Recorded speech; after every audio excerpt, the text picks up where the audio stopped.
So guys, I'm not sure how much, what's your current understanding about the feasibility assessment is. I'm not sure whether you have already studied this or whether you are yet to learn about this. Nevertheless, if you are really keen to know what feasibility analysis is, in terms of a theoretical point of view, I think you can simply go to Google or any search engine for that matter and do a small search on feasibility assessment, and you will find tons of articles on the subject, so that you can get to know the theoretical aspects of feasibility assessment. But what I am keen to do today during this session is to give you more practical understanding about how the feasibility assessment would be done on a corporate world, done on the industry. So that's my objective. So I'll try to bring in examples as much as possible. But if you have any questions, as I mentioned earlier, please feel free to ask. With that, let me move to the next one. So this is what I'll be covering today. So first we will look at what is feasibility analysis, why is it done, when is it done, who does it, and some of the prerequisites of a feasibility assessment. Then there are different types of feasibility assessments. Then we talk about the outcomes, best practices, and then finally I will talk about a case study. So hopefully, let's try to go through the first bit of the presentation so that we can get to the case study and spend some time on that as well. All right. All right. So I think at this moment I would appreciate if you can just mute yourselves. But if you have any questions, just feel free to unmute yourself and ask the question. Okay, so what is a feasibility analysis? So so I have a couple of points on my slide. So just have a glance through. But this is not a definition. I know as a students, as undergraduates, you would usually want to hear a definition, which I have in the next slide. But I am more interested about these two statements than the definition. So let's read through it.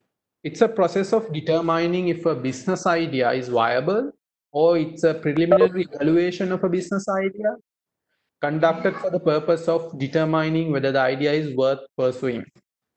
So what you hear is, so there are a couple of terms that you hear: the business idea, whether it's a viable idea, whether it's a worthy matter to pursue. So that's basically what feasibility assessment is all about. So whenever you have a business idea, you need to make sure that business idea is viable. Is it something that you should continue to implement or not? So in simple terms, that what feasibility assessment is about. But what you need to remember here is the feasibility assessment is not just limited to IT industry or IT related products. It is a common concept across the board, across all industries. So regardless whether you are from IT, whether you are from food services, whether you are from manufacturing, whether you are from the supply chain, whether you are from marketing or advertising, it doesn't really matter. So if you want to embark on a project, or if you want to introduce a new product to the market, so it makes total sense for you to do a feasibility assessment beforehand than attempting on your journey. So it doesn't really matter the project that you are going to work on is a large scale project or a medium or a small scale project. It is always better to do the feasibility assessment. So if you look at large scale projects like setting up an international space station, which requires multiple countries to work together, multiple technologies to work together, or setting up a large scale airport like what we have in Dubai or in Singapore, that requires again multiple suppliers, multiple governments, multiple companies to work together, or even to come up with a self-driving car. So again, that would require multiple technologies to work together. So those are large scale projects where you need to do a very thorough feasibility assessment before you actually start working on the project. Because halfway down the line, if you realize that there is something wrong with the whole business idea, then it might be a little too late for you to come back. So it could also be small to medium size projects, like probably introducing a new product, like say a new biscuit or a ice cream. So I'm just trying to bringing different examples to emphasize that this is not a concept this is limited to the IT industry. This is common across. So because when I was an undergraduate, so my degree is from business information, so is on business information technology. So I also have a IT background. So what I usually thought about is about the IT projects, IT related products. So basically, it is not limited to that. So it could even be acquiring a new business. Say you are a company like John Keels. So John Keels is a large conglomerate working in different industries. They have the tourism arm. So say they want to acquire another hotel. So that's a business idea. So basically, you need to do a feasibility assessment prior to you do that acquiring. So this happens officially in the corporate world because it involves a lot of money, effort, time. But think about you. Say you have some additional money, you have some spare money, and you want to start a small business. Say you want to, usually what IT people do is they usually set up a small company. They want to probably start with setting up website for others. So that's how the startups would begin their journey. So let's say you have some additional money and you want to set up a small company. Probably it will require you and your friend. Then before you do that, I would recommend you do a feasibility assessment. Think about how much money you have and think about the capabilities you have. Think about the technology that you are going to use. It doesn't have to put on paper because it's your company and it's a very you can do it at a very unofficial level, but make sure that you do it. So think about, so say you want to set up a website for a corporate client, and what you know is do it. Sorry, is that a question?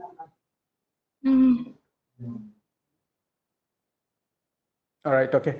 So I'll go in, but please feel free to ask questions. So let's say you want to set up a website. So what is to do it, set it up from a technical point of view, but you don't have the skills to say go and talk to the corporate client. In that case, you need to acquire that talent. Basically, you need someone else to do that for you. Then it's all about acquiring a new person or recruiting a new person. Then can you fund that person is the question. So if you fund that person, can you earn money? Can you earn a reasonable profit or income from the first month onwards, from the first day itself, so that you can pay the new person's salary and you can also take care of yourself. So those are the things that you need to think about. This is a very basic feasibility assessment I'm talking about right now. What you need to understand is when you go to the corporate world, it will be 1,000 times complex the scenarios. All right, so moving on to the next slide. This is a definition of a feasibility assessment. So an evaluation of proposed alternatives to determine if they are technically, organizationally, and economically possible within the constraints of the enterprise, and whether they will be delivered the desired benefits to the enterprise. So this is a definition from Thank you, Chanaka. Sorry, I couldn't catch that. What's the question, please?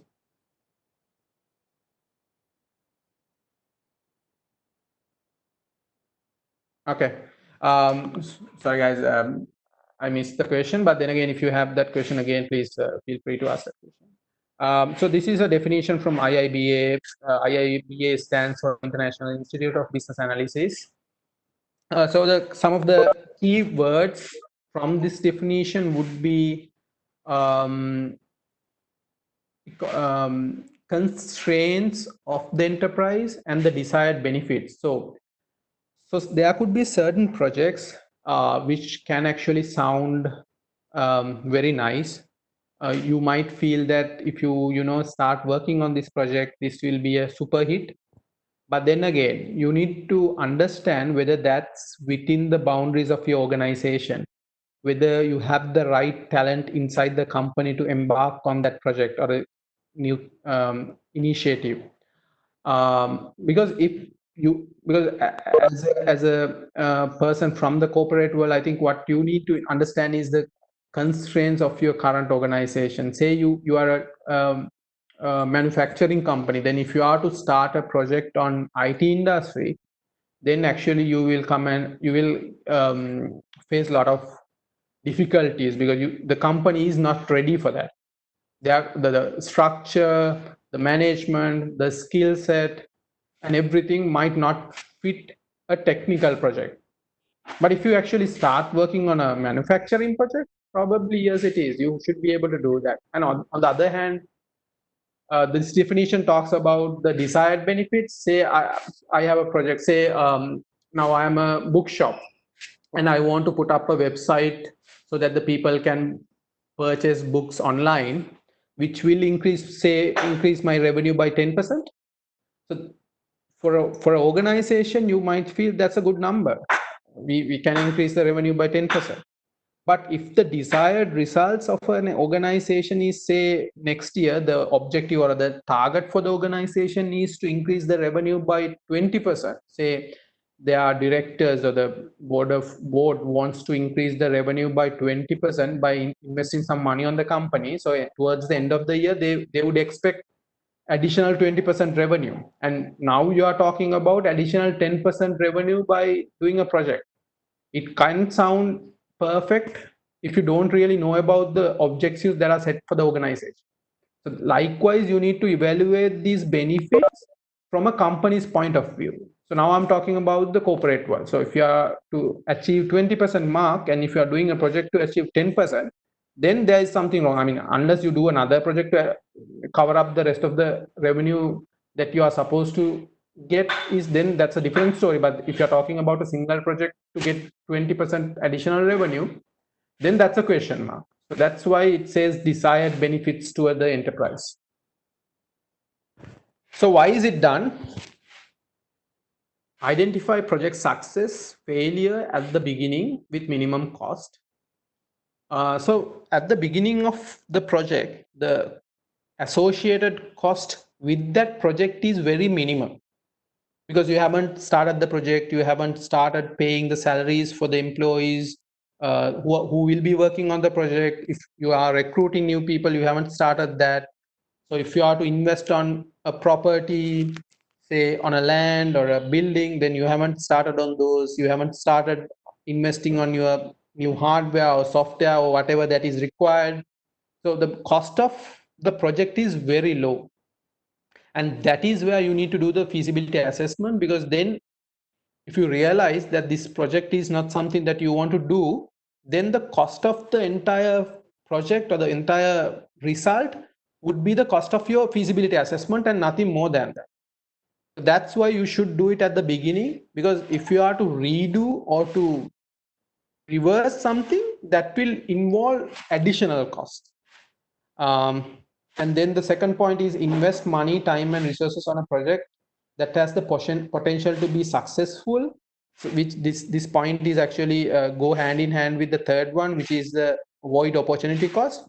So basically, if you have some additional money and if you start working on a project which is not going to give you the returns that you want, you are actually killing your other alternatives. You are killing your other opportunities. For instance, let's say you are John Keels.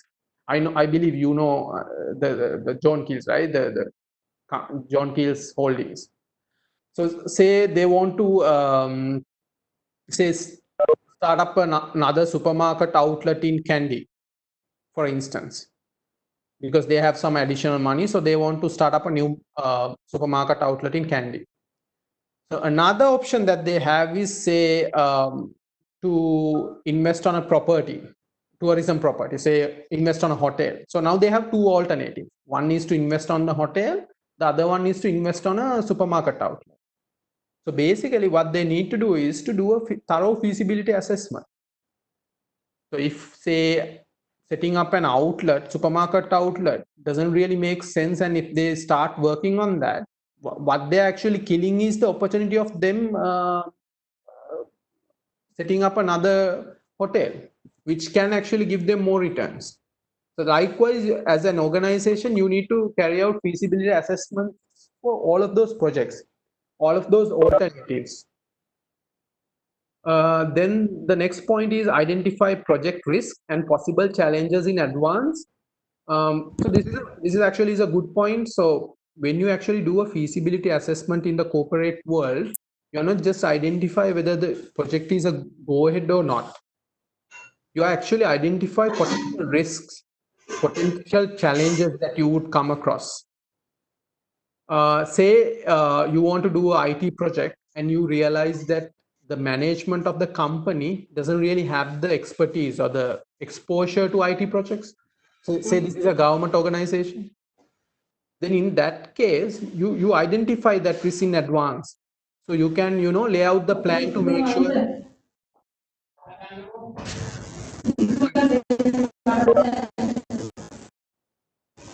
So guys, I appreciate if you can just mute yourselves. All right. So coming back to the point. So in that case, what's important is to identify those challenges in advance.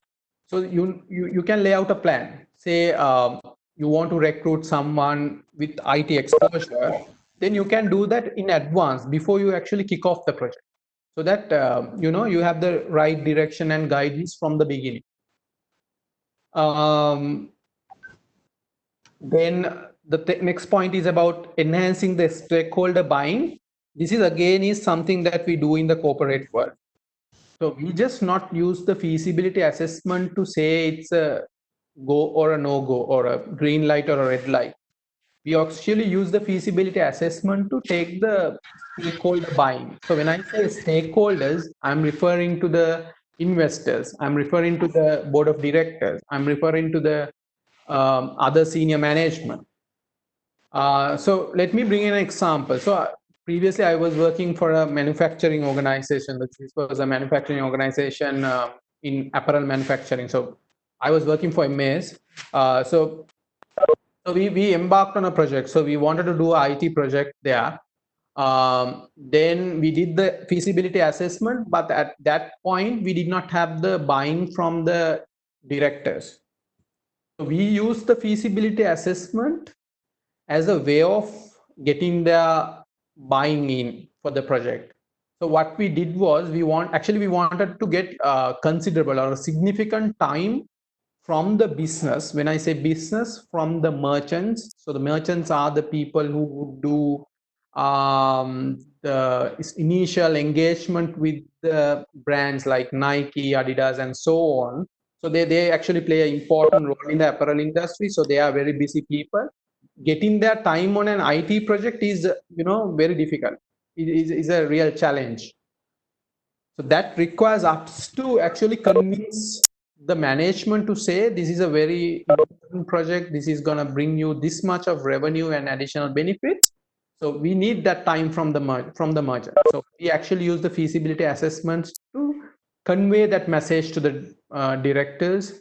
So we got that time from the merchant. So that's another way of handling the feasibility assessment in the industry. The next point is about justifying the investment. So think about the government organization. Say you want to build the Colombo Candy Highway or build the port city, some government project. Then in that case, we actually can consider the feasibility assessment as a legal document, because in that case, your feasibility assessment should not just cover the returns and all of that, but also should make sure that it is feasible from an environment point of view, it is feasible from an economical point of view, it is feasible from a technical point of view, and so on. So that sort of a feasibility, very lengthy document, would considered as a legal document as well. Because if you hear if you listen to news these days, you will hear about these different projects, and you will come across situations where they talk about these feasibility assessments, whether they question whether they have actually done a feasibility assessment or not. So that's, can actually go against you if you have actually not done your feasibility assessment. So that's why we need to do a feasibility assessment. Moving on, so bigger the investment scale or the timeline of the project, higher the importance of a thorough feasibility assessment. So this is again applicable in the corporate world. So most of the projects that we work on the corporate world are large in size, large in so from a pipeline perspective, it scales towards few months. Then investment perspective, it's a significant investment. So in that case, so the feasibility assessment itself is a mini project. So some of these large projects, so think about the port city development near the the Goldface Green. So that's a very large scale project. The feasibility assessment of that project could actually take up to 3 to 6 months at least, because now we are talking about an investment which is going to last for another minimum 25, 30, 40, 50 years. So the technologies that you need to work on, or the technologies that you need to analyze for your feasibility assessment, is should be significant. So the technology should last for 25 years, so be at least the minimum. So now you are sitting on your desk and doing a feasibility assessment on a technology for the next 25 years. So that's a considerable work. And think about the other aspects. The reputation. If you fail this project, the entire reputation of the people who get involved with this project is at a stake. So you need to make sure that you provide the right information so that the decision makers can make that correct decision. So in the corporate world, guys, if you are doing the feasibility assessment, you wouldn't be the person actually going to make that call or the decision on the project. So when we go through the slides, you will understand more about this, especially when I talk about who does the feasibility assessment. So you will understand that the people who are actually doing the feasibility assessment in the corporate world are not the ones who are going to make that final decision on the project. They are just facilitating that decision. So coming back to the example that I brought in about the port city, so you are not just thinking about 1 or 2 years ahead, you are thinking about many years ahead. So that's why it takes up to good 3 to 6 months at least to do a feasibility assessment if it's a large scale project, and it requires multiple brains in one place to do the feasibility assessment. So you just can't singly as a single person do the feasibility assessment, because simply you don't have the expertise. You might be a person from the technology background, then you would probably be doing the feasibility assessment only on the technology side. And then we get a person from finance background to do the feasibility assessment on the finance side. Likewise, you need to bring in different people with different skill sets to do the feasibility assessment. So with that, I'll go to the next slide. So when is it done? Usually we do the feasibility assessment after the business case and prior to the project kickoff. So when I say business case, what I am referring to is there are different scenarios. So I'll put it this way. So when I say business case or the business idea, there are different ways to look at it. Say you are a business, you are a company, and your strategy or your objective for next year is to increase the revenue by say 25%, or say or say another objective is set to reduce the cost by 10%. So basically you have two objectives for the next year. Then the next task is for you to come up with certain strategies or projects to make sure that you achieve those numbers. So you would come up with different business ideas or business case. So say you want to increase the revenue by 20%. So you say you are again John Keels, and then what you are going to do is you are going to come up with an e-commerce platform. we know that because of the prevailing situation, because of COVID-19, that they have come up with the online website, right, on e-commerce platform where you can purchase groceries through their website. So say they come up with that idea and they want to increase the revenue by 20% through the e-commerce platform, or they can say they want to acquire a similar business and then they are going to increase that revenue by 20%. Or the other thing is about reducing the cost. Say their strategy to reduce the cost is to say do a automation, so that the manual work will be reduced and they will be automating things so that the cost will be reduced. Or there could be another project where they say we want to do online advertising opposed to the mass media advertising. So obviously the online advertising is cost wise is less than the mass media advertising. So when I say mass media advertising, I'm referring to television advertising, newspapers, radios. So the cost involved with those type of advertising is high. So that's about how you usually come up with a business idea in the corporate world. So then you need to do the feasibility assessment on those projects. Another way to come up with a business idea in the corporate world is to identify a certain problem or a gap. So say right now you are at a certain state. Say again, right now you have 10% market share. Then you want to set up a goal saying in another 5 years we want to, or in another 2 years we want to achieve a market share of 20%. So you want to double your market share. So then there is a gap, 10% to 20%. So right now what you are doing and what you want to achieve are in two different status. So then you come up with a certain initiative to achieve that. So that's another way of coming up with a business idea. Another way is to capitalize on a opportunity. Say because of the COVID-19 situation, you know that there is an opportunity in the delivery business. There is an opportunity in the online business. So suddenly there is an opportunity and you try to capture that opportunity. So that's another way of coming up with a business idea. So what I'm trying to get at is, so once you have that business idea, you need to do the feasibility assessment before you actually kick off the project. So that's when we should do the feasibility assessment. Moving on to the next slide. Who does it? So there are different parties who can actually do a feasibility assessment for you. Either you can do it by yourself or you can get few other people to do it for yourself. The first one is the consultancy firms. So this actually depends on the size of the project, the industry that you are in. So there are different consultancy firms in the world who would actually do market surveys, market research on behalf of their clients. To name few, Nielsen Consultancy, Boston Consultancy, Cantor, and there are few other very industry specific ones. So to name one, IQVIA is a very specialized consultancy firm in the healthcare sector. So they are the the industry experts in the healthcare sector. So if you want to introduce a new pill, so introducing a new pill is a business idea. So you are trying to earn some money through that.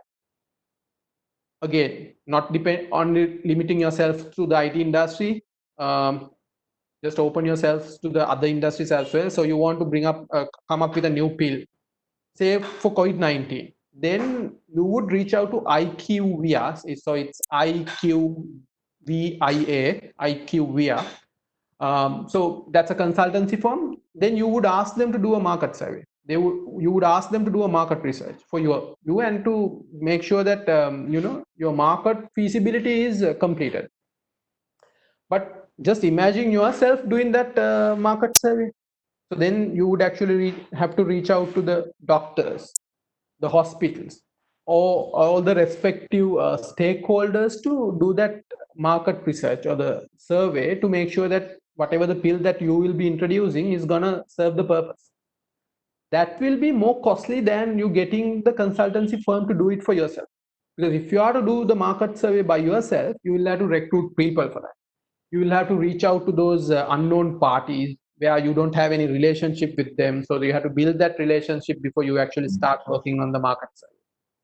So that likewise, it is, it makes sense for you to get the help from the consultancy firms at that point. Another party who would do a feasibility assessment would be your R&D department, especially if you think about a company, think about the companies like Google, Apple, or Facebook. They have their own R&D department because they come up with their own technologies. So they can't actually get consultancy firms or any external firms to do the technology feasibility for them. In that case, what they're actually doing is to expose their own technologies to other external organizations.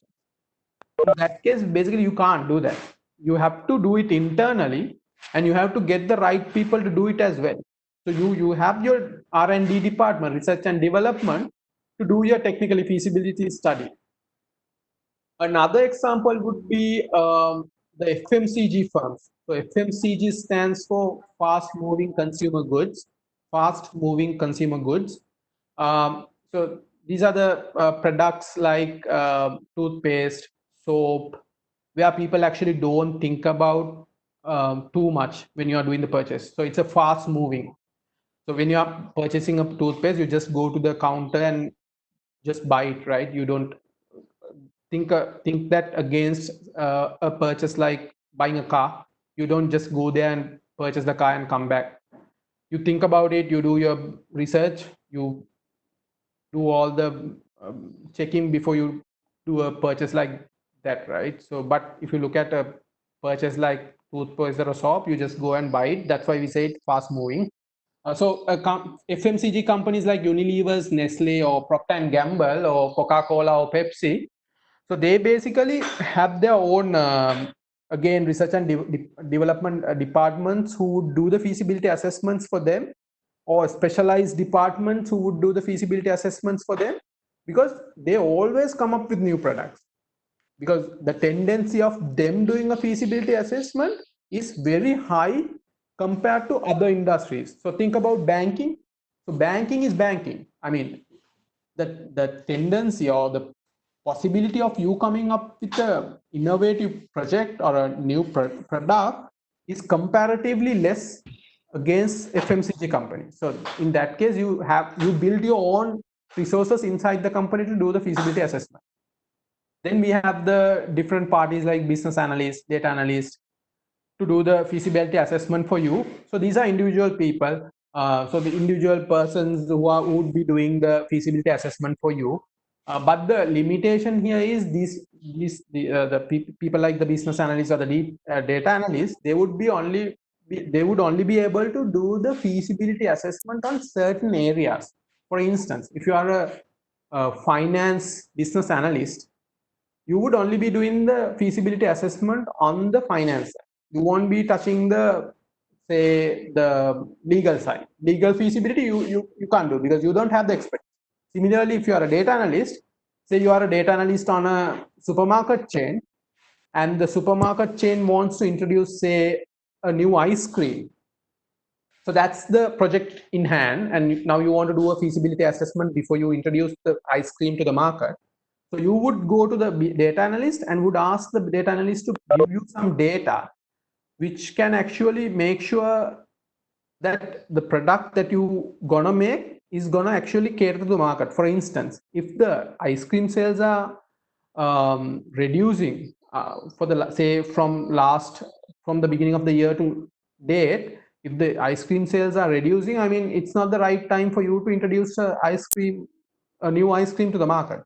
Similarly, you can ask for the data on different flavors. Say the ice cream that you are going to introduce is, say, strawberry flavor. Then if the numbers are down on the strawberry flavor, then probably it's not the right flavor for you to go ahead with. Instead, you can look at the other flavors. Likewise, you can get the data analyst to give you data. So then there are special project teams. So you get one person, as I said, one person from finance, one person from HR, one person from IT, and then you make up a special project team and then would get them to do the feasibility assessment. Or you would get combination of these to do the feasibility assessment for you. So for the market feasibility, you would get the consultancy firm. For the IT or the technical feasibility, you get the IT resources. Likewise, you get different people or a combination to do the feasibility assessment. Moving on, these are some of the prerequisites. So just glance through the slide, guys. What do we have here? So good understanding about the business idea, know your target market, stakeholders, and sense of the alternatives. So here what I'm trying to say is these are some of the prerequisites for a feasibility assessment. So this is a very, contextualized slide. So basically you can argue on this. There is no right or wrong answer on this. But one thing is very clear. The more you know about the project is better when you actually start working on the feasibility assessment. You don't really need to know the in and out from A to Z. No, you don't need to, but at least very high level, if you know. For instance, let's take an example so that it's much easier for you to understand. Knowing your target market. Say you want to do a new project or a product or whatever, and you don't know the target market. Then your feasibility assessment scope is very large. You don't know whether you should only be focusing on Sri Lanka or only on Colombo, or should you also be considering about the South Asia, or should you consider about the Asia, or the entire world should be in your scope? You don't know. So that's why you should know the target market. Say you want to do you want to get a help from get the help from a external consultancy firm. So you reach out to, say, Nielsen. Again, that's a external consultancy firm, and then you would tell them, here, this is the project that you want to do, and please do a market survey on that. Then if you don't know your target market, what are you going to tell them? Are you going to tell them to do the market survey on the entire world, or are you going to tell them to do the market survey on the country, on a specific country, or are you going to tell it's just Sri Lanka? So knowing that information is very important, because otherwise you will be spending unnecessary time and money on your feasibility assessment. Similarly, you should know about the other factors. Say there is a regulation in the company which says if it's a technology related thing, you should only be using the Microsoft stack, nothing else, just MS stack. Then that's a regulation or a rule in the company. So then when you start doing your technology assessment, you shouldn't be looking at anything else. You should just focus yourself on the Microsoft stack, because that's a rule or a regulation. Unless you change that, there is no go ahead for that project, though you look at the other alternatives. So that's why you should know that. Then you want to understand about the cost, the labor. Say there is a cost factor. Say maximum the company can invest on this project is, say, 20 million. Then knowing that is very important, because the moment you do your math, you will know how much will it take for you to do the project. So if it's exceeding 20 million, so I'm just trying to bring in the corporate example. So say it increases your the initial that cost that you want to invest on, then actually in the corporate world, you don't wait until you complete the entire feasibility assessment to communicate that back to the management. You would send an email, or whatever the communication method you want to use is up to you. But then again, however you want to communicate that back to the management and say, look, here we are going to increase the initial cost that we were supposed to invest. That is, so initially it was said to be 20 million, and for sure it's going to be more than that. Do you want to embark on this, or should we scrap this? So that's something you can check offline while you're actually working on the feasibility assessment, because if that's a decision to say that no go for that project, I mean, there's no purpose or the reason why you should complete the feasibility assessment at that point, because it's a no go, obviously. So I'm just trying to tell you, the more you know about the project is better when you actually start on the feasibility assessment. So that's the takeaway on this slide. All right, so getting into the different types of feasibility assessments. Before that, are there any questions? Are we clear on what I'm saying, or am I successfully confusing you guys?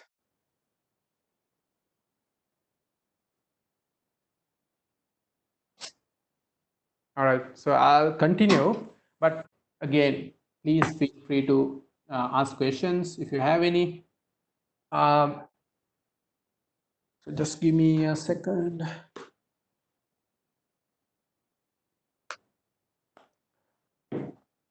Right. So these are the different types of feasibility assessments you would see to do a basic Google search. You will come across these types of feasibility assessments.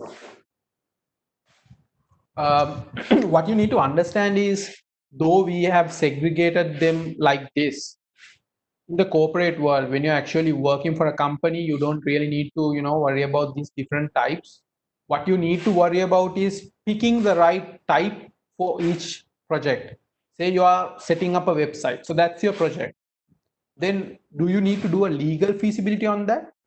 Is the question you have. Basically, if you feel that you should do one because your website is about some political things or about some very very sensitive, on a very sensitive matter, then probably you would do a legal feasibility.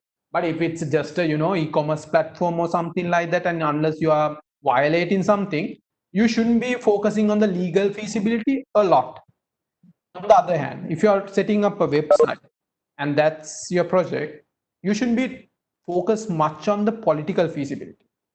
Because again, very contextualized, guys. So based on the context. So if you are setting up a website which has very sensitive context, or um, which is to do with a political party or something like that, probably you would do your political feasibility. But unless otherwise, you wouldn't focus much on those.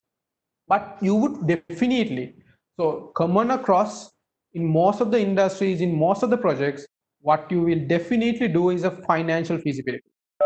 Because in the business world, if the financial feasibility is a failure or a no-go, if it's a red light, basically there is no go ahead for that project, because you don't want to invest your resources, money and time on a project which is not going to get you financial benefits, right? Unless you are a non-profitable organization or a government organization who are all about, so the objective of the project is totally different than gaining profits or anything.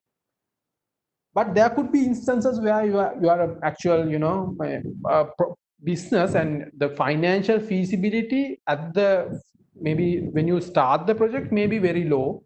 So not the feasibility, the financial gains would be very low.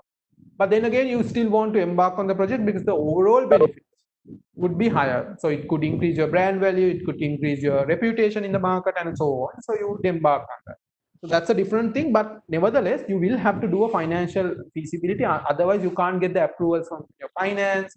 Say for the project, you want to host a website, so you want to build that website and you want to get that investment. Obviously, the finance department would ask for that costing, right? So otherwise, you can't get that approval. So obviously, we'll have to do a financial feasibility. So again, so when you're actually doing the feasibility assessment on the corporate world, you don't really need to do all these feasibility assessments, but you just need to pick the right ones for your project. And then when you're actually presenting this feasibility assessment to your stakeholders, say to your management, you don't necessarily need to segregate your feasibility assessment into all of these categories. You can actually present it in a very simplified manner, so that it's easier for the management as well as for you to present it and for them to understand. So I'll go to the next slide. So these are the different, so you can see the graph on this, right? So the business feasibility, financial feasibility, and the technical feasibility are the three different types that I have on that. So if you have a very summarized version like that, I'm not saying this is the best way to summarize it or this is the right way to do it, because the right way would depend on your context. So what we are trying to, or what I'm trying to tell you is, on each of these different feasibility the types, there are overlapping areas. For instance, say you want to purchase new hardware or software for your project. So then that particular portion would actually fall into two sections of the feasibility assessment. One is your technology or the technical feasibility assessment, where you talk about the technology you want to use, the software and the hardware. The other portion is the cost involved with the software and hardware. So that will actually overlap between technical feasibility and your financial feasibility. Again, the context is very specific. The second point on the slide, ease of carrying out. So if you have actually segregate this in this way, it's easier for you to do it. So you can get the technical or the IT or the special project team to do your technical feasibility, finance team to do the financial feasibility, business teams or the consultancy firms to do your feasibility assessment. So it all depends on how you want to do the feasibility assessment as well. But what I'm trying to say is you can actually be creative with this, especially when you come to the corporate world. But probably in your assessments or when you are doing projects in your university, probably you might want to list down all the types of feasibility assessment and then to do it that way, so that you show that you have also considered every aspect of the project. But then again, I'm talking about the corporate world. This is how you can be creative with this. Also, this will help you to present this out, the feasibility assessment outcome, to your management as well. Say, guys, what usually happens is once you do your feasibility assessment, you can't simply hand over the feasibility assessment to the management and close the chapter.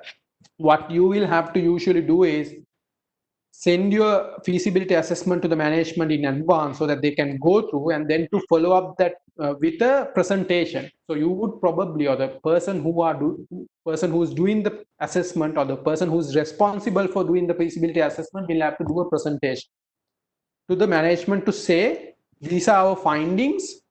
Now you make a call. So that presentation is easier to be done when you have less number of feasibility types, so that you can present a summarized version. Because if you are presenting something to the top level management, you can't take 2 hours to present something. You just probably be getting 1 hour or 30 minutes, depending on the size of the project or the importance of the project. You have to summarize everything and present it. So that's why summarizing things would help you in the business world.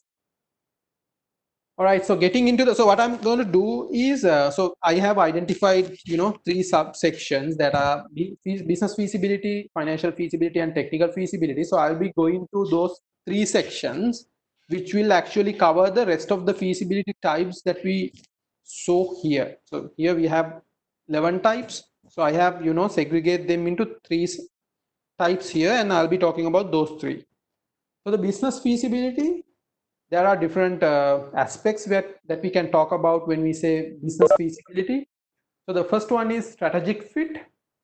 So when you are talking about a new project or a product, you need to make sure that that project or the product is actually aligned with the company's or the organization's vision, mission, and the goals. For instance, let's take a company like let's say Google. Say Google's vision or the mission, say, should be to uh, say organize the world's information in such a way that it can be accessed from anywhere.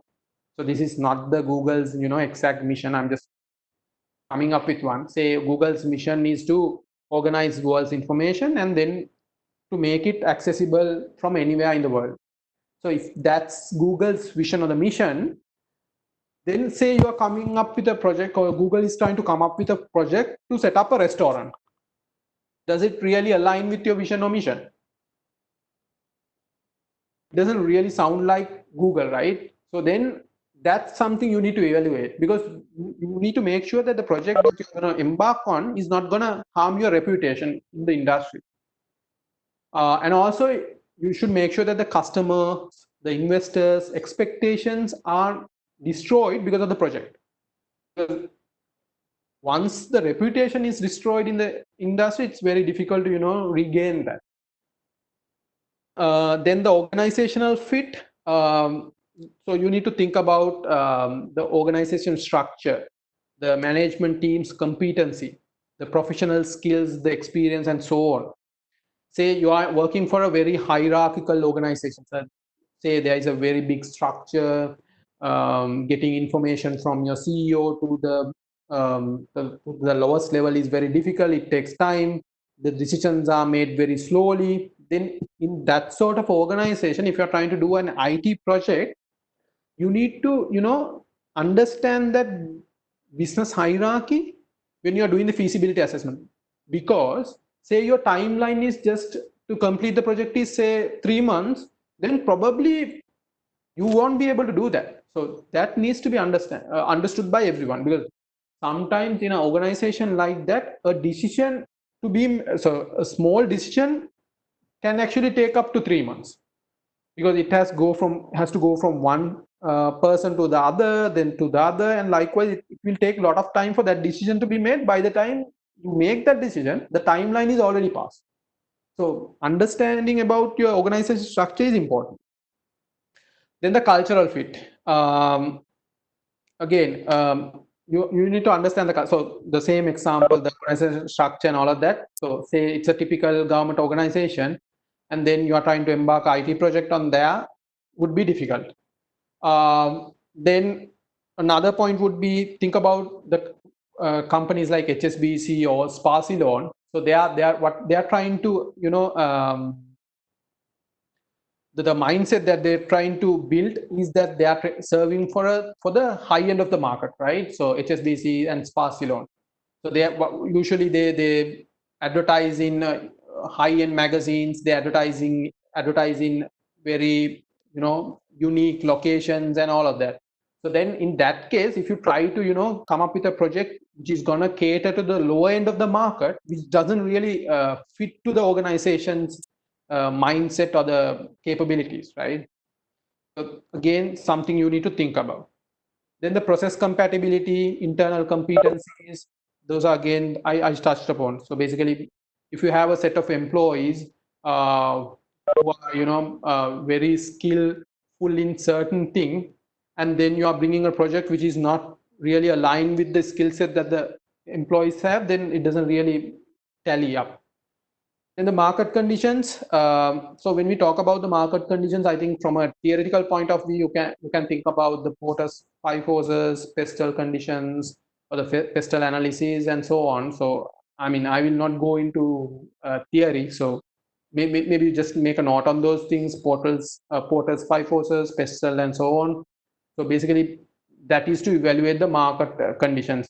Basically, you evaluate the competition in the industry, who are the suppliers to the industry, the buyers to the industry, how price sensitive the industry is, how what are the potential risks, what are the exit barriers, entry barriers. So when I say exit barriers, entry barriers, for instance, say starting a project is a big thing, guys. So especially in the corporate world, it's the responsibility. Say you are a bank and you introduce a certain product, or you are an insurance company, you introduce a certain product, and after say 6 months down the line, you can't, you pack your stuff and say this product or the project is no more and we are closing down everything. You can't do that, because the people who would actually invest on that, who would become the customers of that project or the product, would want to continue with that product, right? Because just because you introduce a different type of a savings account today and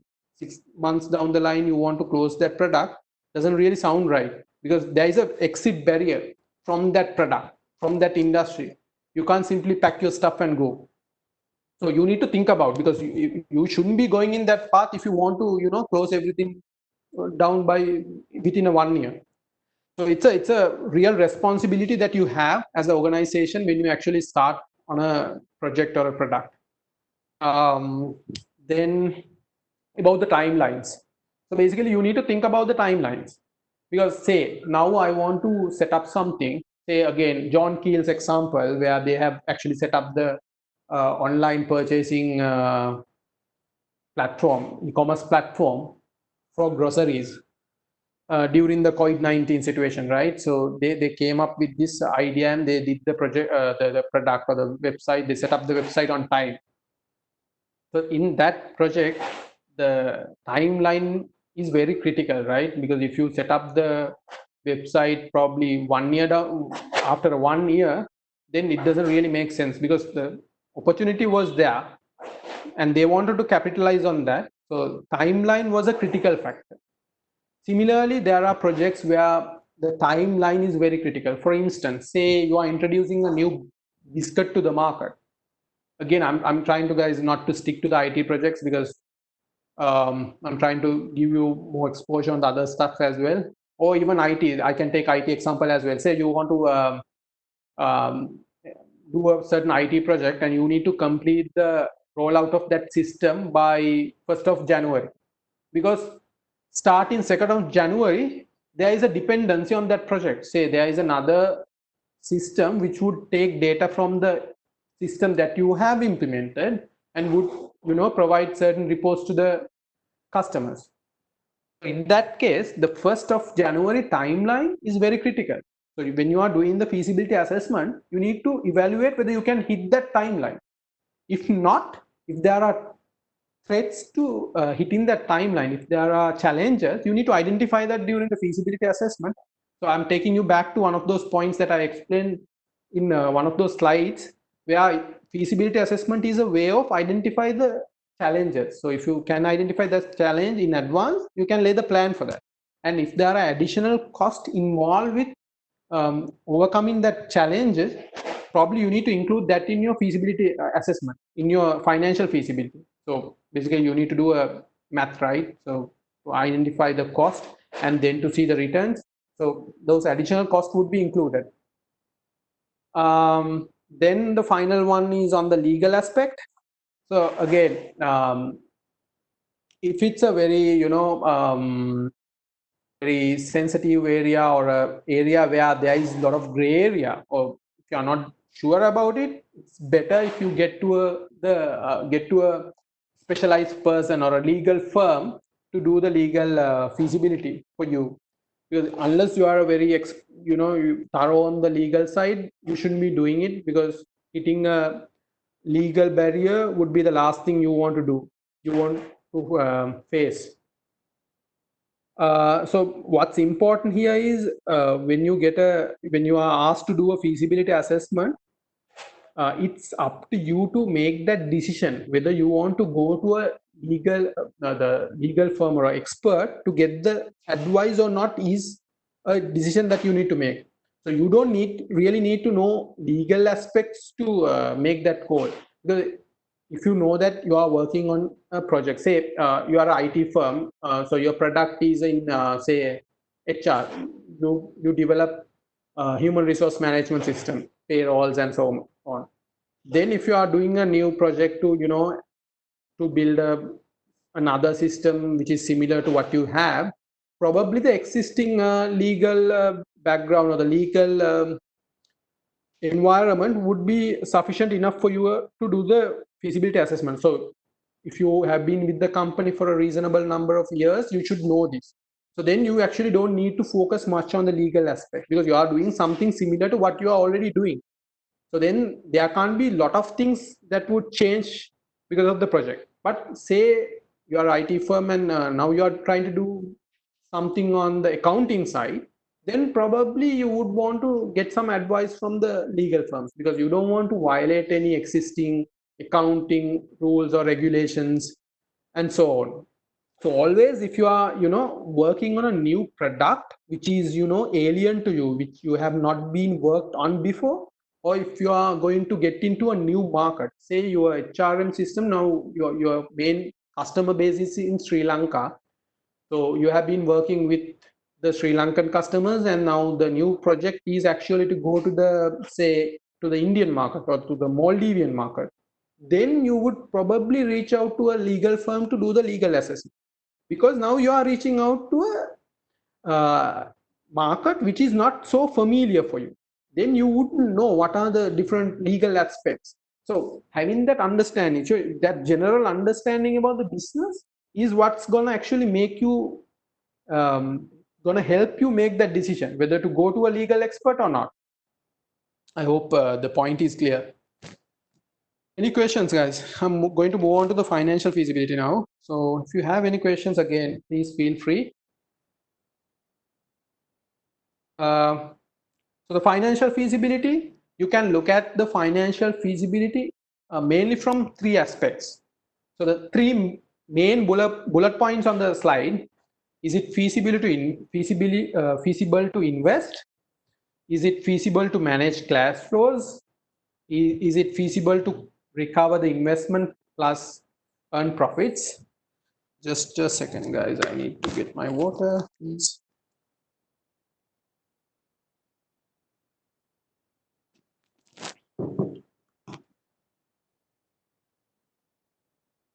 All right. So, so these are the three. So I would look at the feasibility assessment from a financial perspective on these three main bullet points. So, is it feasible to invest? What we are trying to look at is whether the funds are available. Just a moment. One, because I need just a 1 minute, not even 1 minute.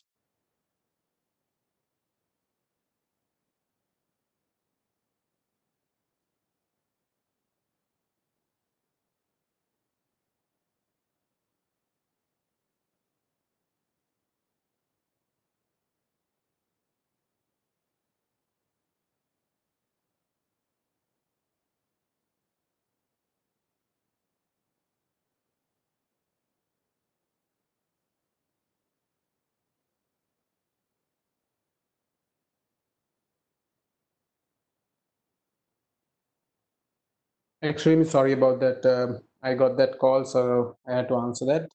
Sorry about that. So let me continue. So first point, is it feasible to invest? So basically we are looking at two things: availability of funds, ability to borrow. So as an organization, say the maximum that you can invest on a project, say again 20 million, then say you only have 10 million in hand, then you need to look at the ways of getting that additional 10 million, right? So you only have 10 million in hand. Now you need to borrow money to make it up to 20 million. So your ability to borrow is a critical aspect, because some organizations they don't have a very good relationship with financial institutions. For instance, say if you have not managed to maintain good credibility with your banks or the financial institutes, or for that matter with your investors, probably you wouldn't be able to get funds, because say your last project or the initiative that you carried out was a utter failure, then probably the trust on the investors would be low. Then they wouldn't be investing on that. So you need to really evaluate and see whether you can get money. The second point is it feasible to manage cash flows? So for that, so basically when you start the project, you need to identify the startup costs. So this, when I say startup costs, what I'm saying, what I'm referring to is the rent of the land or the building, or purchase of the land or the building. Then if you are setting up office, the cost of the furniture. If you are acquiring equipment, cost of that. Then if you are acquiring new licenses, the cost of that. Initial purchase of your materials. Say you are a apparel manufacturer, then probably you will have to get your raw materials like the fabrics, the buttons or zippers or whatever. Then the legal fees, say you want to register your business. If you are setting up a new business, those legal fees. Then the low labor costs like your salaries, the medical insurances if you are providing, and so on. Then your utility bills. Starting day one, you will be getting your utility bills like the water bill, the electricity bill. And then the advertising, like if it's a new product, probably you might want to do some bit of advertising. Then you need to think about the packaging and delivery. So those are the startup costs. So basically the cost which would incur as you go on. Then you need to think about the other incomes, the cash in and out. Basically every month there would be utility bills which would be considered as cash outflows. Then there would be certain inflows. So when we start the project, or when you're actually working on developing something, say your project is to set up a e-commerce website, then when you're actually developing that e-commerce platform, you won't be getting any revenue. So your cash inflows would be zero when you actually start it. But say after 6 months, you can actually say release the first version of your e-commerce platform to the market. Then starting the 6th month, you can actually start earning money. So you will get some inflows. Then you need to evaluate and see whether you can manage the negative cash flows. Meaning, so the first month you have the outflows but no inflows. So then there is a total of negative cash flows. So how do you manage? So to start the project, say you wanted 20 million, but for the first month for you to survive, say you need another 1 million. Then actually after 1 month, you need another million. So how do you borrow that month? So you need to think about that as well. So the second month, again, another million. So then second month, you need to find another million. Third month, another million. So likewise, you have to manage until you start earning money. Though you start earning money from the 6 month, 6 month onwards, there is no guarantee to say that you can, earn to cover your outflows. So the 6 month also say your inflow is 500,000, your outflow is 1 million, then you need to find another 500,000 to survive. So likewise, you need to manage your negative flows as well.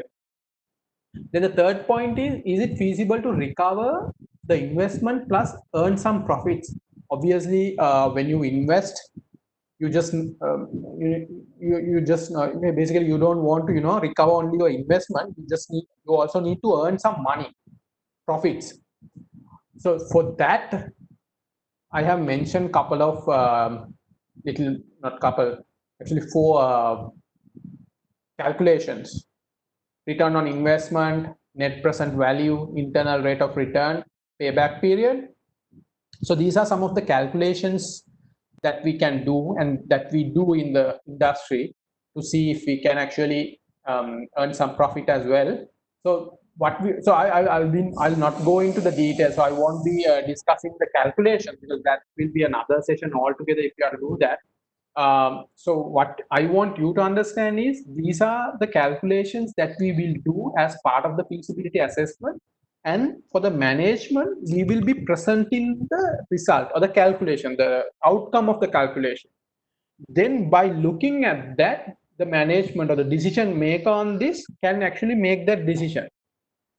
You don't really need to show them how you come up with that calculation. Unless they ask questions, you can keep them ready. It doesn't mean that you throw it away. You keep it ready.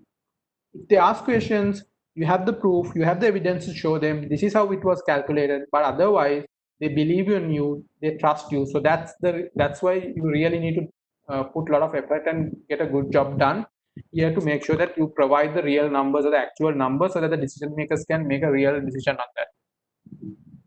All right, so moving on, I think now I have 45 more minutes, I think nearly. So let's try to go a little quicker, guys. So the technical feasibility, so there are different aspects again. So as you can see, availability of the technologies. So when you embark on a project, you need to see if you can actually, buy the technology. Can we buy the technology that is off-the-shelf purchase, or is it going to be an in-house development? So there are advantages and disadvantages with both those strategies. That is developing it in-house, which will actually give you better control of your technology because everything is customized according to your requirement. So it's far better when it comes to especially when you have very specialized requirements. Say you are doing underwater project where you need certain special technologies. There are special business requirements. Then probably you would look at customizing it to the extent where it is perfect to your requirement. But on the other hand, you can actually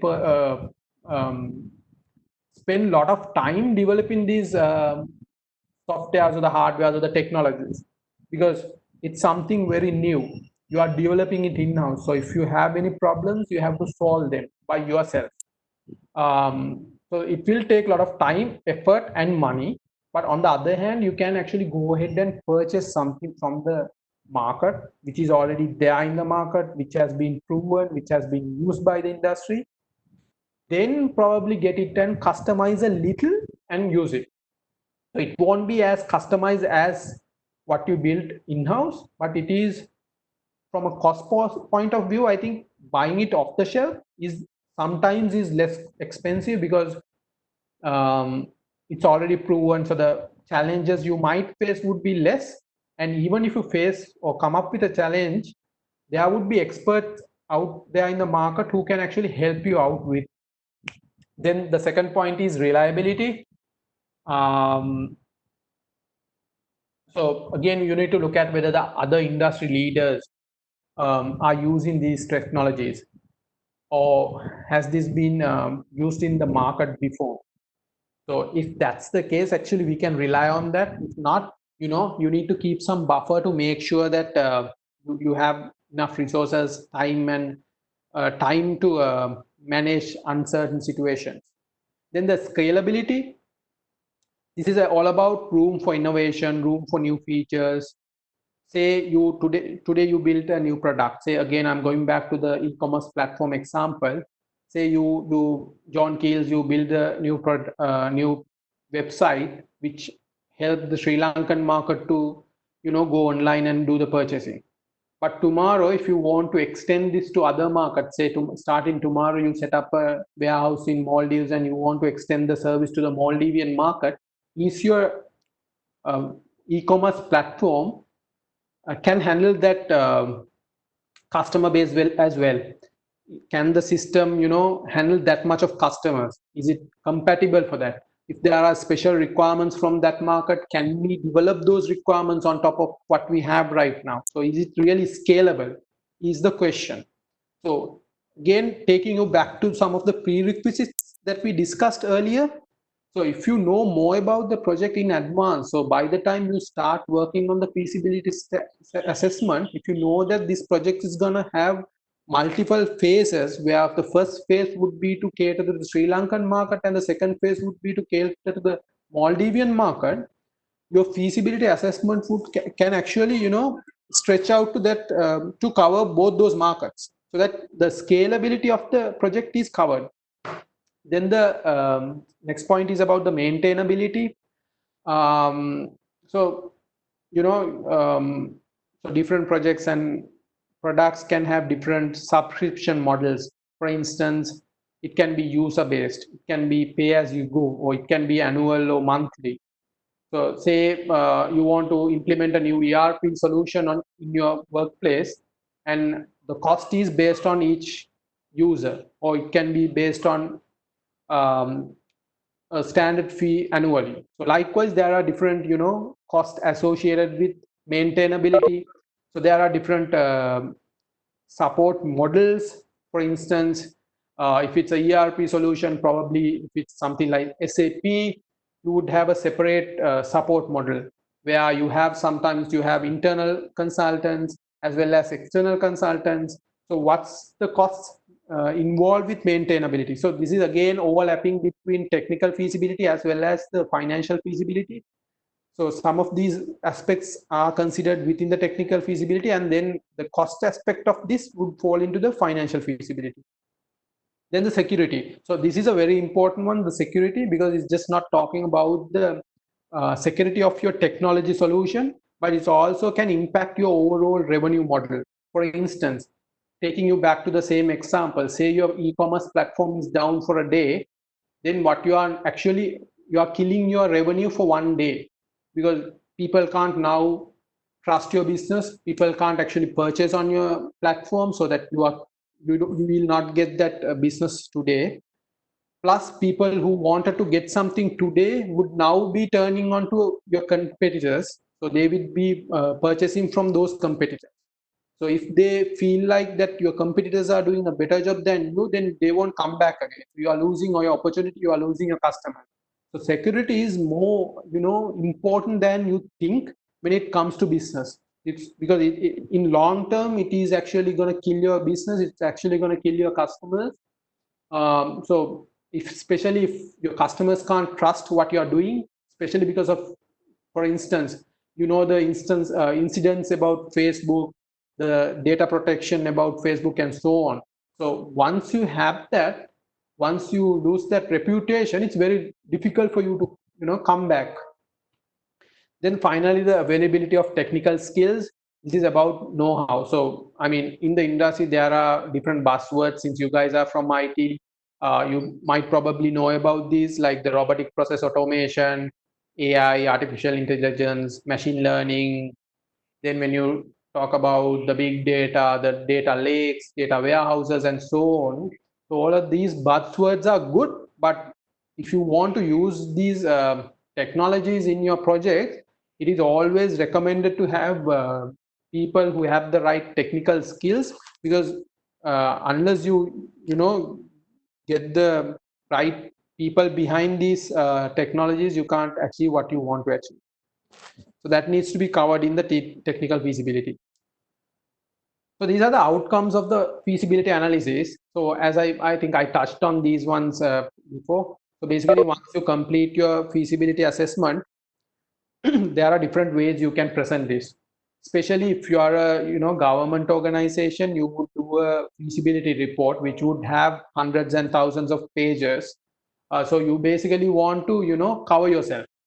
You put everything onto your onto paper, and then you present it to the management or the leadership. Sometimes you would see these on the TV where they submit reports, huge size reports. It looks like you're finally a project document with thousands and thousands of pages, but it's very hard, or unlike for the person who's actually taking that document to go through it and read every sentence on that. But I mean, to be fair on them, I think what we need to really understand is what they cover.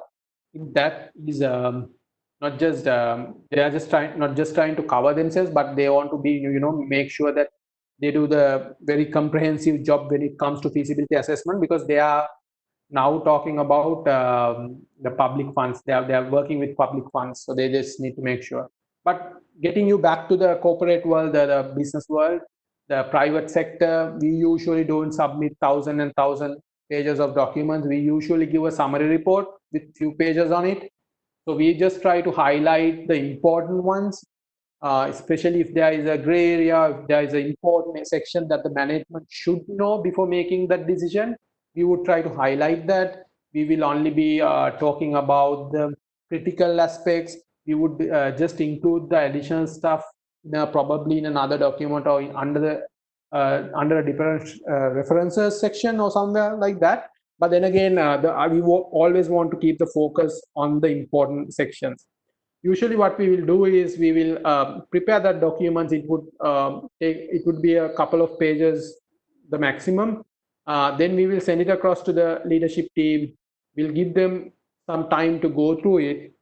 Then we will follow that up with a presentation. So that presentation is where actually the management is going to make that decision.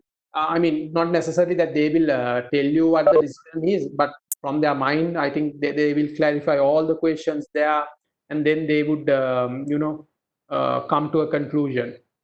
Or we can actually do a combination of the above. Basically, if it's a very large scale project, the feasibility assessment, as I said, can be a mini project, so it can actually take up to a large document. Then probably you get the summary version out of that and present it. So it all depends on the organization, the industry, and so on. Some of the best practices. So this is again is a very summary version of the best practices. The best thing is to reach out to the experts. Um, it's always good to reach out to the experts than doing the feasibility assessment by yourself. So usually what happens is usually since all of you are from IT backgrounds, usually you will start working on an IT firm or IT related industry. So then you would probably be doing the technical feasibility to start with. So by the time it gets to you to do the feasibility assessment or do the technical feasibility assessment, what you need to understand is the business feasibility or the financial feasibility has already been done. It has already been dealt with. So the management would at that point would do the feasibility would first do the feasibility assessment on the financial aspect. would make sure that it's going to bring them money, and then would hand it over as a project to the technical team to see, do a feasibility assessment and see whether they can actually implement it from a technical point of view. So at that point, if you say you are a database expert, and if you are to make a decision on the on some other aspects, then you would reach out to that person. Similarly, if they want to get some advice from you on a database side, probably they will reach out to you and get that.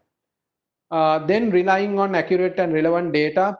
So for instance, say you are developing a new mobile app for a banking solution, then the current existing data about the Sri Lankan mobile market can be used, but you just need to make sure that it's very relevant. For instance, if the data actually covers the banking related solution, banking related data, that would be perfect. But I mean, because if you look at the general context, like mobile application usage in Sri Lanka, that would include the gaming applications, online platform applications, the other, other applications, so it's a very, very generic data model.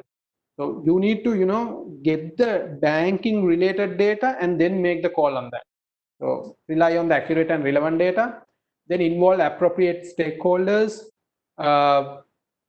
This is again important. For instance, I'm bringing the example of introducing a pill to the market.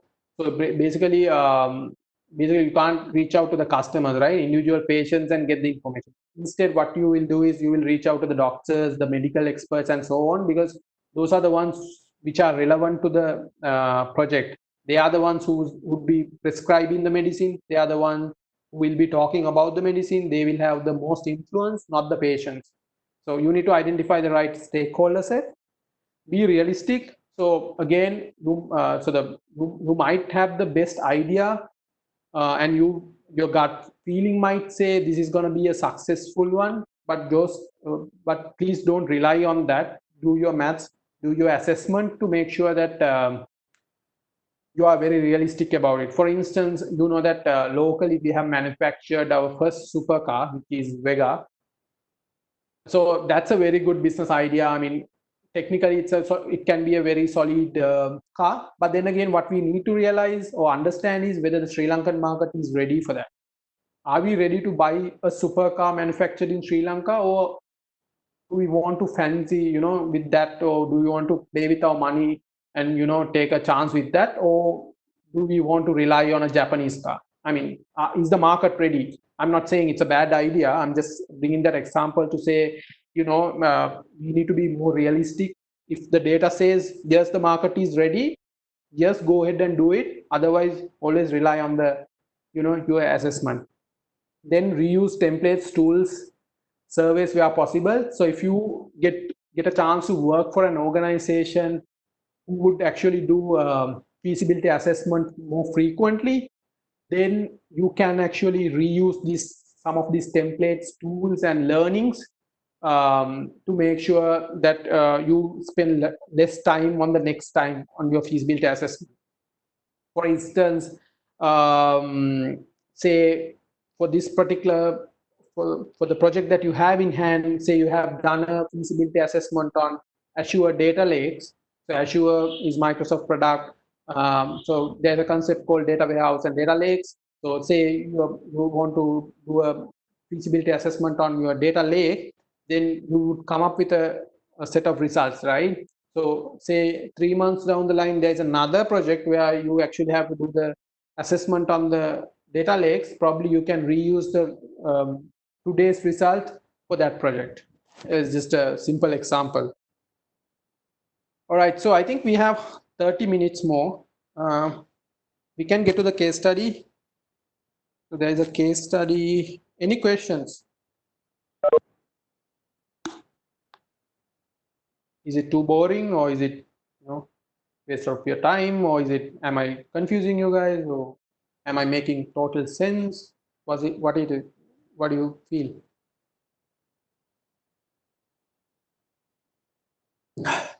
All right, I'll move on, guys. So this case study, so let's try to spend the next 30 minutes on this. The case study is about developing an e-commerce platform for a Sri Lankan supermarket chain. So I'm trying to bring in this e-commerce platform example all the time because it's a very simple example which can be understood by everyone, and it is a very common or a very close to the heart example. So it's easier for everyone to relate this to what we talk. So let's go through this. So the expectation or the project in hand is to develop an e-commerce platform, say, let's say for Arpico. Now the Arpico supermarket chain, because now the Keels has already come up with one. So let's say the Arpico also wants to come up with a e-commerce platform given the prevailing situation, that is COVID-19. They also want to do the same thing, but the only difference is they also want to do a web version as well as a mobile version. So we are talking about the mobile app as well. So this will enable the customers to do the online purchasing. This will also have the home delivery option as well as store pickup. So when I say store pickup, customers can get to online, do the purchasing, then they can go to the supermarket and then pick up their groceries. The target market, say Colombo and suburbs, the timeline, say 3 months from now. So now we are supposed to do the feasibility assessment.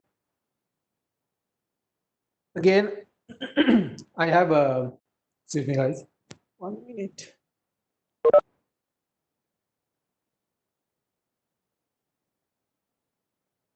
Sorry about that. So again, I have segregated this into the usual 3 sections, that is business feasibility, financial feasibility, and the technical feasibility.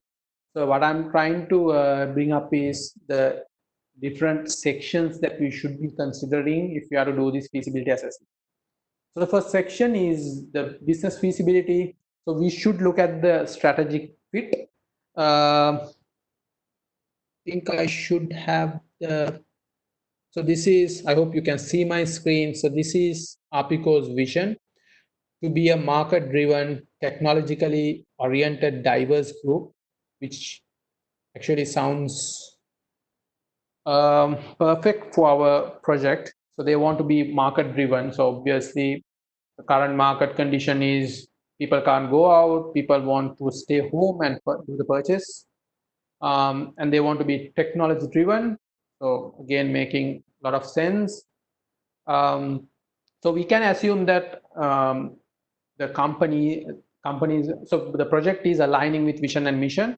So when you're actually doing the assessment, there are no assumptions, guys, unless you have to make assumptions. We will mention that, but no assumptions. You go through your vision, mission, and then probably you ask questions from your management if that is required.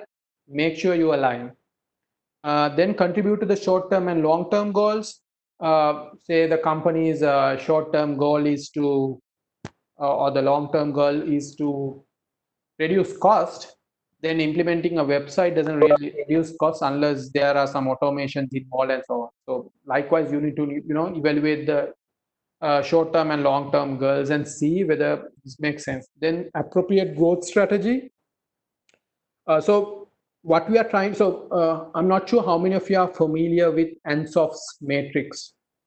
So there is a growth strategy called Ansof's matrix. Maybe just make a note of that. It's good to know these things, guys. So I mean, it makes it more interesting, though we are from IT background. So even though I am also from IT background, so knowing this the business concept actually make it more interesting when you're actually doing the feasibility assessment. So basically, there are different growth strategies for a company or a company. One way is to penetrate in the market. That is basically you have an existing product. Say you're Maliban and you have the Maliban cream crackers. Then what you can do is you can reduce the cost or probably introduce promotions and so on, and then to penetrate, sell more and more in the same market. That is the Sri Lankan market. Another growth strategy is to come up with new products. Say now you have the cream cracker as Maliban. Now you come up with different sort of a biscuit, say strawberry, chocolate, and vanilla flavored biscuit. That's your new product to the existing market. So you are still in the existing market. So you are still catering to the Sri Lankan customer base, but with a new product. So that's a different growth strategy. Then another strategy is to have the same product, existing product, that is your Maliban cream cracker, and go to a new market. So you go to, say, European market with your existing product. So that's a different strategy. That's called a different growth strategy. Then another option is to come up with a totally new product and go to a new market. So which is very high risky because you don't know the market and the product is also new. So there are different ways of handling the growth. So we need to evaluate and see whether the growth strategy for this is right. So basically this is catering to the existing market with a slightly new product. The product is e-commerce platform. So basically we are trying to sell the same set of products or the limited set of products through a different channel to the same market. So the risk wise, it's less risky. So the organizational fit, so basically we need to see if the management team has the required experience and the skills. So obviously they are in the supermarket, that sort of a business. So I mean, obviously the management has that expertise. So here we are doing a slightly a different thing, but still in the same, business context where they try to, sell stuff. So it can't be a huge, significant difference. So insource or outsource the new skills. So obviously with this implementation, you would need new delivery staff, new so basically drivers, the people who would go and deliver stuff, then people who would package, then who would actually look at the online orders and the rest of the stuff. So basically you need new resources. So are you going to insource them, meaning are you going to recruit them, or are you going to outsource it? So you can actually give the delivery part to another external company, right? So that's a strategy. So basically, if you know that information in advance before you start the feasibility assessment, you can actually get to the right cost. You can do a good job on your feasibility assessment. But what I'm trying to bring up here is you need to think about those aspects. Then the cultural fit. So with the delivery and the pickup option, I think we need to think about whether it's going to be a 24/7 model, or is it going to be 8 to 5, or are we going to enable weekends, 4 days, and so on. So if the current setup says starting at 8 and finishing at 5, so that's the mindset or the cultural fit in the company right now. So if now we are asking the existing employees to adjust to a 24/7 roster, then is it going to fit your culture? If not, what are you going to do about it? Are you going to outsource it, or are you going to do some trainings to shift from one cultural fit to another? If that's the case, what are the costs? So it's a different level of thinking. So you need to think about those and bring those aspects into your feasibility assessment. Then delivery of liquor and cigarettes. So is it gonna harm your reputation or what? Is it allowed? Is there any legal barriers with that? Those are the things you need to think about. Then the purchase limits during the lockdown. Obviously, we came across certain purchase limits, especially on dal, then salmon and so on. So if that's the case, your revenue model can take a hit. For instance, say your average. So with the e-commerce platforms, we talk about average purchase value.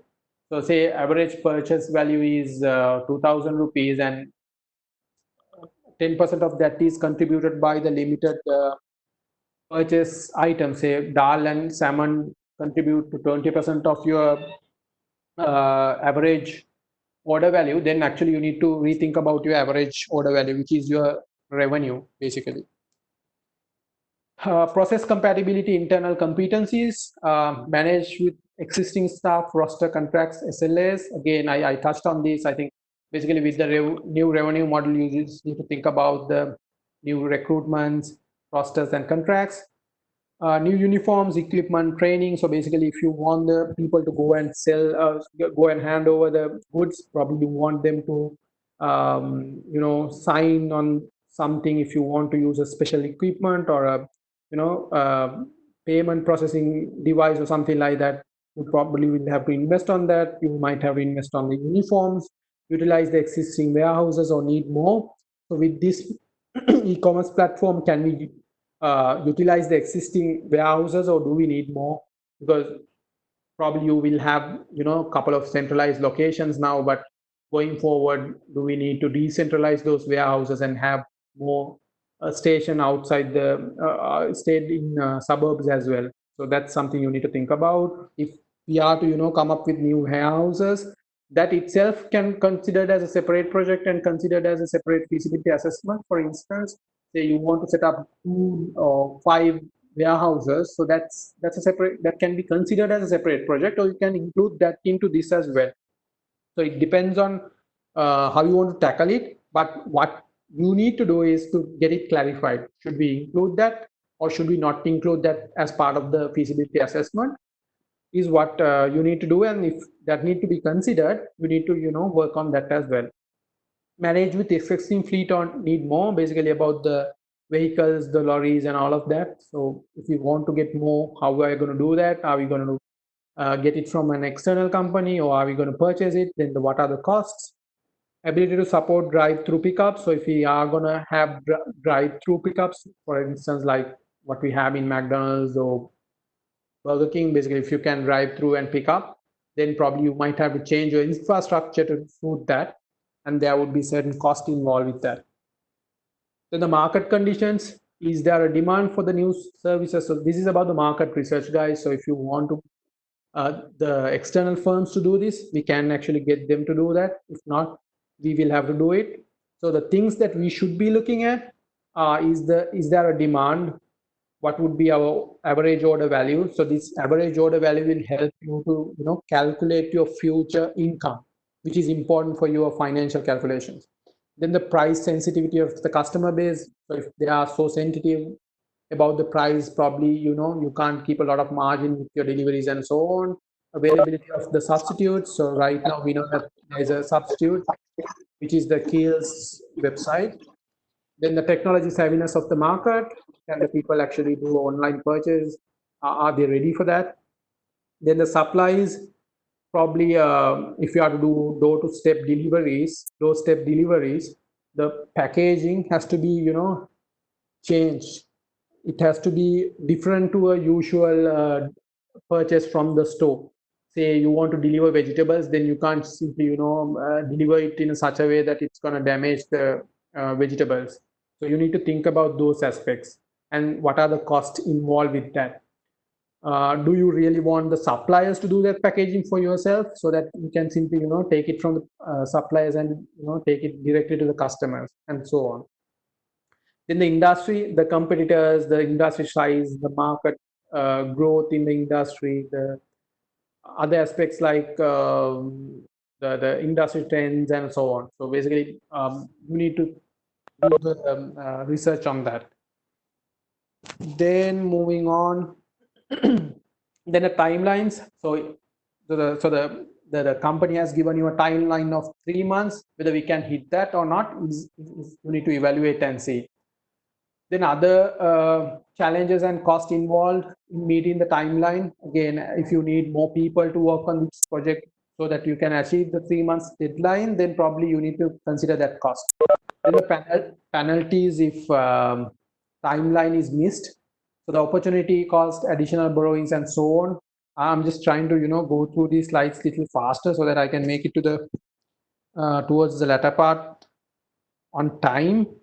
So the legal and regulatory. So again, you need to see if the government policies and taxes are there any new policies and taxes. Basically, restrictions on the use of internet, luxury tax on credit card payments, privacy and data protection. So especially if you do this online, I think you need to make sure that their data is protected, their payments are secured, and so on.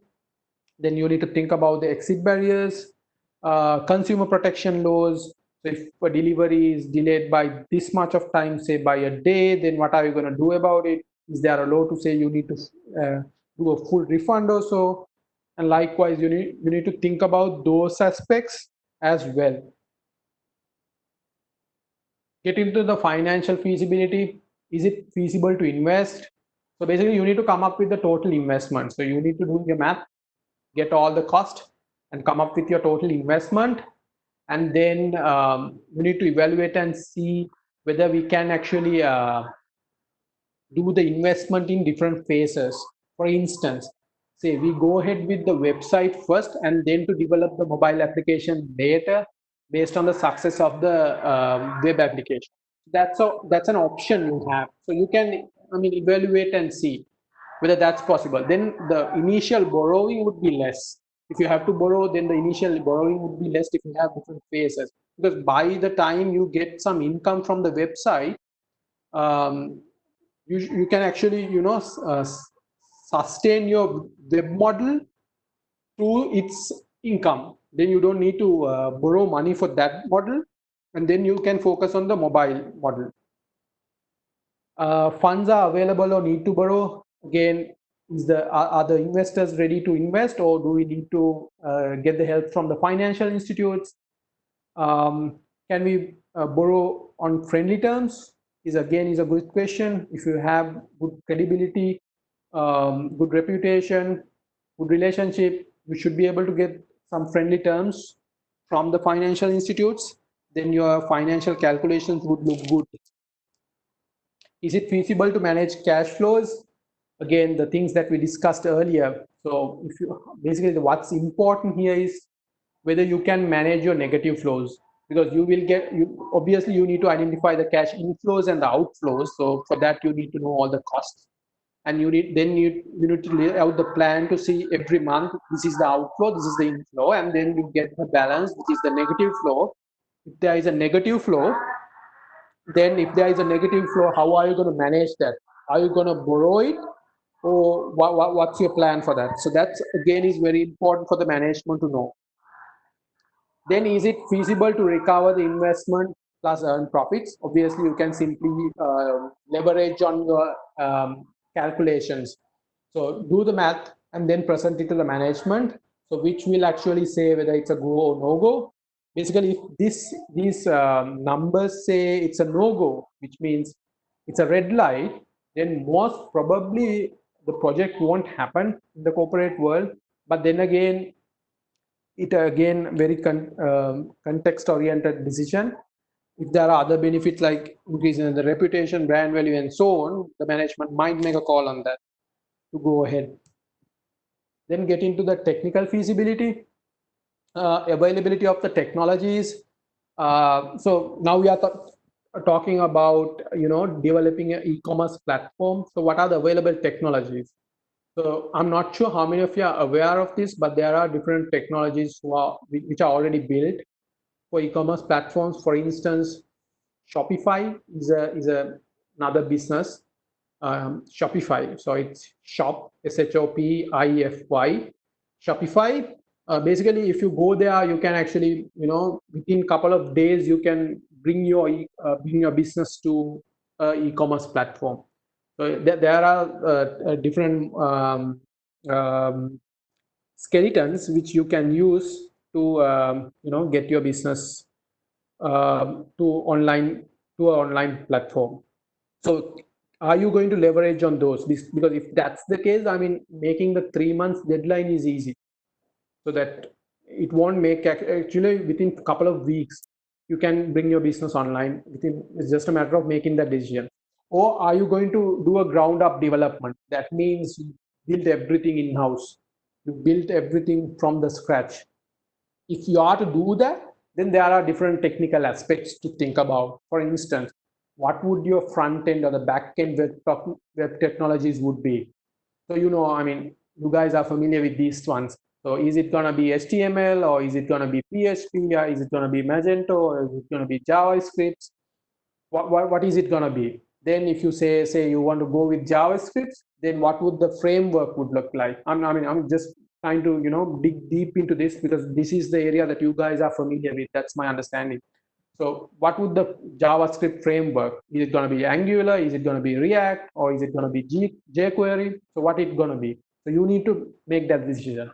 I mean, at least you need to bring those options in and get the respective parties to evaluate and give you the feedback. Then are you going to develop on what's the operating system are you going to develop these features on? Is it going to be on Linux or is it going to be on Windows? Then what would the database would look like? Is it going to be MySQL, MongoDB, and so on? Then you need to think about hosting and storing this, the hosting of this website, and then storing data. So what's the technology you want to use? Are you going to use AWS? AWS is Amazon Web Services. So are you going to rely on that? Or is there any other technologies that you want to rely on? What are the company's rules and regulations around that? So if the company has a regulation to say we should only be using Amazon services, then probably your life is much easier. So you can easily focus on that. So similarly, you need to think about other softwares. I'm not just telling you about the e-commerce platform and the mobile application, but there are a few other stuff like for instance, if you are developing your mobile application, how are you going to troubleshoot on your mobile application? So there are different tools, small softwares which you can utilize to troubleshoot, like the crash list. So likewise, I mean, as you get the exposure in the industry, you know what exactly to look at, but you just need to focus on those things, if not get the help from the experts and to do this.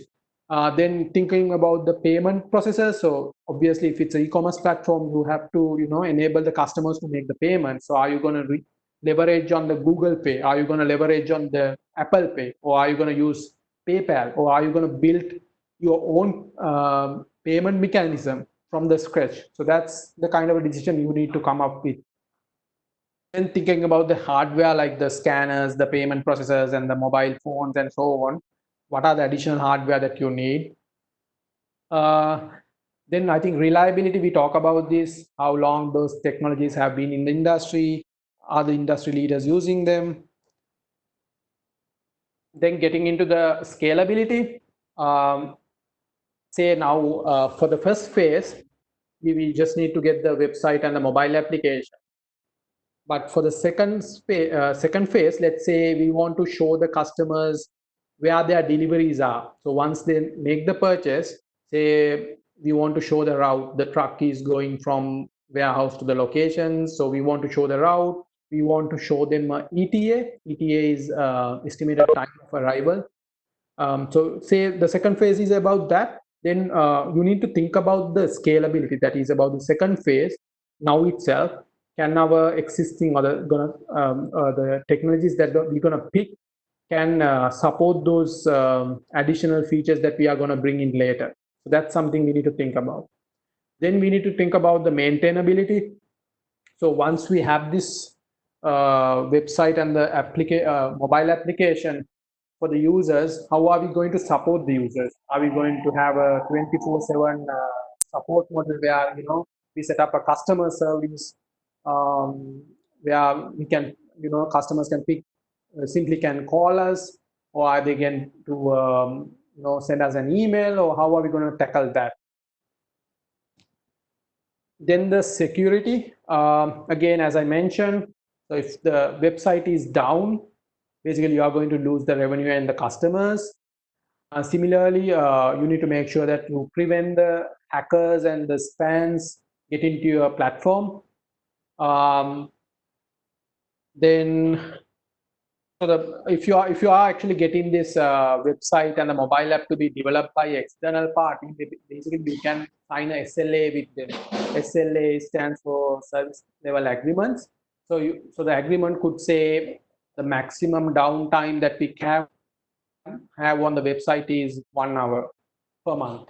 So then basically based on that, you can do your revenue model, because if your SLA says the maximum time that it can go down for a month is 1 week, then I mean you have to keep that buffer, right, for your revenue model, because it can go up to 1 week.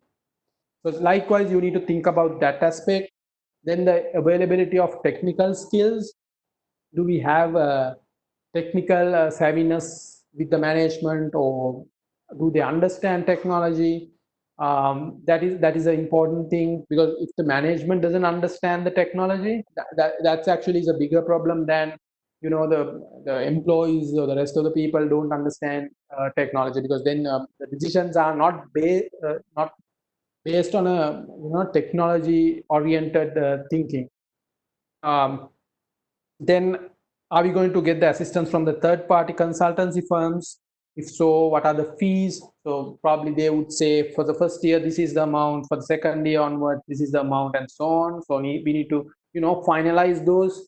So when we say what is the fees, basically if you are doing the feasibility assessment, you need to reach out to those third parties, get get a quotation from them, then have that numbers verified, and then get them included.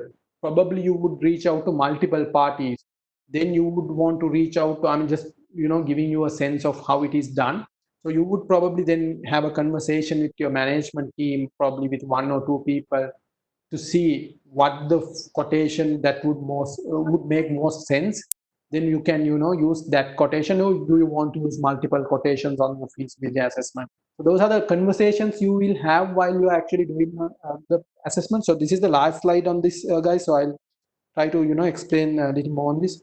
So after that, what I have is questions. So yeah.